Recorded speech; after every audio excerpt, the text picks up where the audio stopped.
नमस्कार। क्या एक अकेली तस्वीर में सदियों का इतिहास समा सकता है?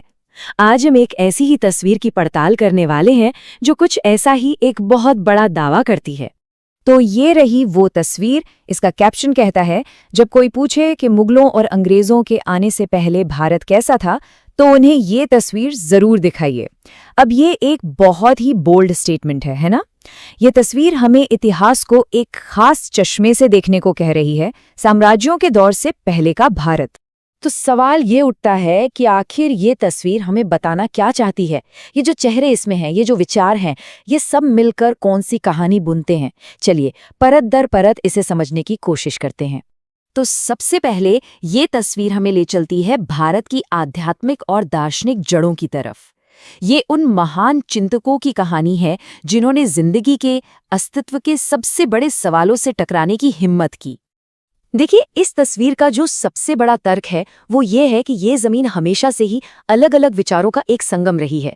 मतलब यहाँ कभी किसी एक सोच का दबदबा नहीं रहा, बल्कि कई सारी विचारधाराएं एक साथ पनप रही थीं, एक दूसरे से बात कर रही थीं। मिसाल के तौर पर यहाँ दो बहुत बड़ी हस्तियां हैं, गौतम बुद्ध और महावीर। दोनों ने ऐसे धर्मों की नींव रखी जो आज दुनिया भर में लाखों लोगों को रास्ता दिखाते हैं। आप कह सकते हैं कि ये दो अलग अलग लेकिन एक दूसरे के समानांतर चलने वाले रास्ते थे। और बात यहीं खत्म नहीं होती। ये तस्वीर हमें योग के सूत्र देने वाले पतंजलि से मिलवाती है, तो दूसरी तरफ अद्वैत वेदांत के महान दार्शनिक आदि शंकराचार्य से भी। फिर भक्ति आंदोलन के संत जैसे रामानुजाचार्य और माधवाचार्य, और हाँ, सिख धर्म के संस्थापक गुरु नानक भी इसी महान परंपरा का हिस्सा हैं। तो कुल मिलाकर देखें तो इन सभी महान चिंतकों का जो योगदान है वो एक ऐसी संस्कृति की तरफ इशारा करता है जो किसी एक डॉगमा या एक विश्वास पर नहीं टिकी थी, बल्कि उसकी पहचान थी लगातार सवाल पूछने, जानने की इच्छा और संवाद से। चलिए अब आध्यात्म और दर्शन से थोड़ा आगे बढ़ते हैं। देखते हैं कि विज्ञान और राजकाज यानी स्टेट क्राफ्ट के बारे में ये तस्वीर क्या बताती है। और यहीं पर कहानी एक नया मोड़ लेती है। ये सिर्फ ऊंचे दर्शन की बात नहीं है, ये इनोवेशन की भी कहानी है। गणित में, दवाइयों यानी चिकित्सा में, भाषा में और हाँ, राजनीतिक रणनीति में भी। जरा यहाँ देखिए कैसे दो बिल्कुल अलग अलग फील्ड्स के दिग्गज एक साथ खड़े हैं। एक तरफ है आर्यभट्ट जिन्होंने मैथ्स और एस्ट्रोनॉमी में क्रांति ला दी, और दूसरी तरफ है चरक जिन्हें भारतीय मेडिसिन का पितामह कहा जाता है। और फिर आते हैं चाणक्य। उनका जो ग्रंथ है अर्थशास्त्र, वो सिर्फ पॉलिटिक्स के बारे में नहीं है, अरे वो तो गवर्नेंस, इकोनॉमिक्स और मिलिट्री स्ट्रैटेजी पर एक पूरी गाइडबुक है।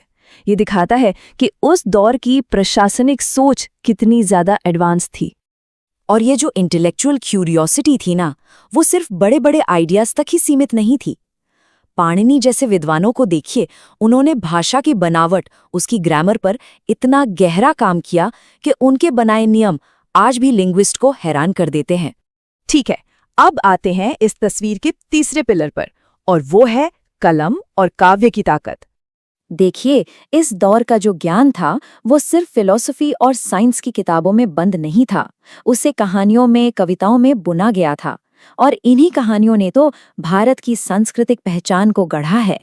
जैसे कि यहाँ है विष्णु शर्मा, उनकी पंचतंत्र की कहानियाँ। हमें लगता है कि वो बच्चों के लिए है, पर असल में वो पॉलिटिक्स और ह्यूमन बिहेवियर पर एक मास्टर क्लास है। और ये इतनी कमाल की है कि दुनिया भर की दर्जनों भाषाओं में इनका अनुवाद हुआ है। और फिर आते हैं महाकवि कालिदास। इनको तो संस्कृत साहित्य का बेताज बादशाह कहा जाता है। उनके नाटक, उनकी कविताएं इंसान के इमोशंस और नेचर की खूबसूरती का ऐसा गजब का मेल है कि बस। और जरा इस साहित्यिक विरासत की रेंज तो देखिए। एक तरफ महाभारत लिखने वाले वेद व्यास हैं, तो दूसरी तरफ दक्षिण के महान कवि तिरुवल्लुवर भी। साथ में भर्तृहरि और अश्वघोष जैसे बड़े नाम भी हैं। ये सब मिलकर दिखाते हैं कि ये परंपरा कितनी विविध, कितनी रिच थी। तो हमने दर्शन देखा, विज्ञान देखा और साहित्य भी। अब इन सारे धागों को एक साथ जोड़कर देखते हैं कि ये तस्वीर आखिर कहना क्या चाहती है। What's the big picture?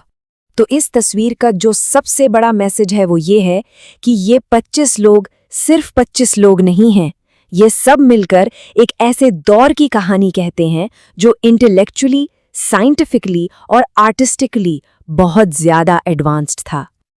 अब जरा इस तस्वीर को फिर से देखिए।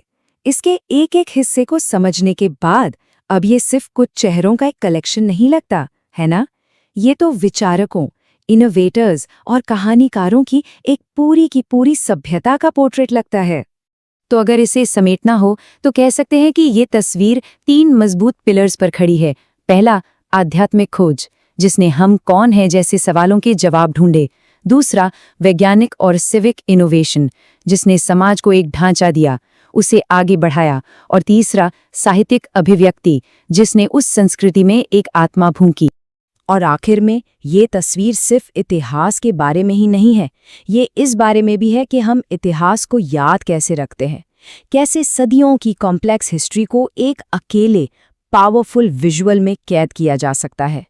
और यहीं पर यह तस्वीर हमें एक बड़े सवाल के साथ छोड़ जाती है कि जब इतिहास को इस तरह एक सिंगल पावरफुल इमेज में समेट दिया जाता है तो ये हमारी कलेक्टिव मेमोरी, हमारी सामूहिक याददाश्त पर क्या असर डालता है, उसे कैसे शेप करता है। ये एक सोचने वाली बात है।